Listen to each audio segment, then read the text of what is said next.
మంత్రి కొండా సురేఖ సంచలన వ్యాఖ్యలు చేశారు. బీఆర్ఎస్ వర్కింగ్ ప్రెసిడెంట్ కేటీఆర్, సినీ నటుడు నాగార్జున, ఆయన కుమారుడు యంగ్ హీరో నాగచైతన్యపై తెలంగాణ మంత్రి కొండా సురేఖ తీవ్ర ఆరోపణలు చేశారు.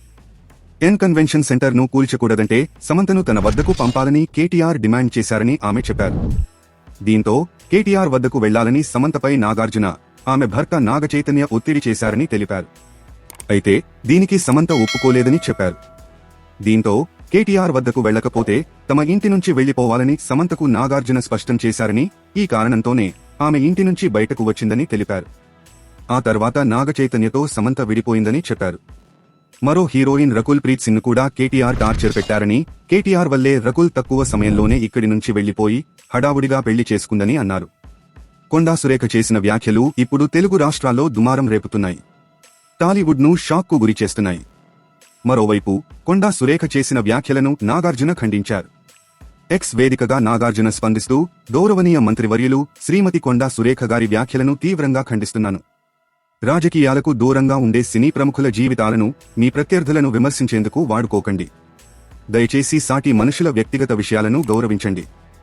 బాధ్యత కలిగిన పదవిలో ఉన్న మహిళగా మీరు చేసిన వ్యాఖ్యలు, మా కుటుంబం పట్ల మీరు చేసిన ఆరోపణలు పూర్తిగా అసంబద్ధం, అబద్ధం. తక్షణమే మీ వ్యాఖ్యలను వెనక్కి తీసుకోవాల్సిందిగా కోరుతున్నానని ట్వీట్ చేశారు. చెప్పడం అనేది సమంజసం. అంటే సినిమా జీవితాలతో కూడా కేటీఆర్ ఆడుకున్నారని చెప్పేసి మీరు కొంతమంది డైవర్సులు కూడా తీసుకున్నారని. డైవర్సులు ఒకరిదైందండి. నాగ చైతన్య డైవర్స్ 100% కేటీఆర్ చేయబట్టే అయింది.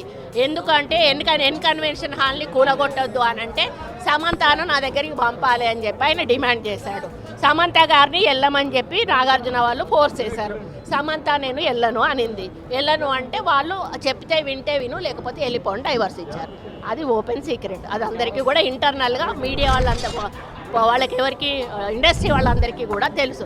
ఈరోజు సమంత జీవితం అన్యాయం కావడానికి 100% కేటీఆరే కారణం. అదేవిధంగా 2-3 హీరోయిన్లు పెళ్లిళ్ళు కూడా చేసేసుకున్నారు. ఎందుకు అన్నట్టు ఈ డ్రగ్స్ కేసు రాగానే ఈరోజు మీకు తెలుసు రకుల్ ప్రీత్ సింగ్ ఆల్రెడీ బయట ఆమె పెళ్లి చేసేసుకుందా. ఇంకొకరిద్దరు హీరోయిన్స్ కూడా గబగబా పెళ్లిళ్ళు చేసేసుకున్నారు. ఈ తలకాయ నొప్పి మాకేంద్ర బాబు, మేము ఇందులో ఇరుక్కుంటాము.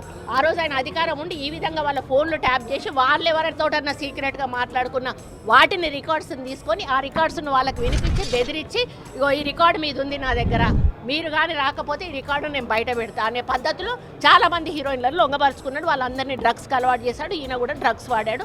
దానితోటే ఆ రోజు డ్రగ్స్ కేసు కానీ ఈరోజు ఫోన్ ట్యాపింగ్ కేసు కానీ చాలా సీరియస్గా మన ప్రభుత్వం తీసుకోవడం జరిగింది. ఇప్పుడు వాళ్ళను బాధితులుగా చూసి మీ ప్రభుత్వం వచ్చింది కాబట్టి వాళ్ళ రిప్రజెంటేషన్ వాళ్ళు ఇవ్వరండి, వాళ్ళు బయటకు రారు. కాబట్టి ఎంక్వైరీలో వాళ్ళ పేర్లు వచ్చినా కూడా గోప్యంగా ఉంచడం జరుగుతుంది.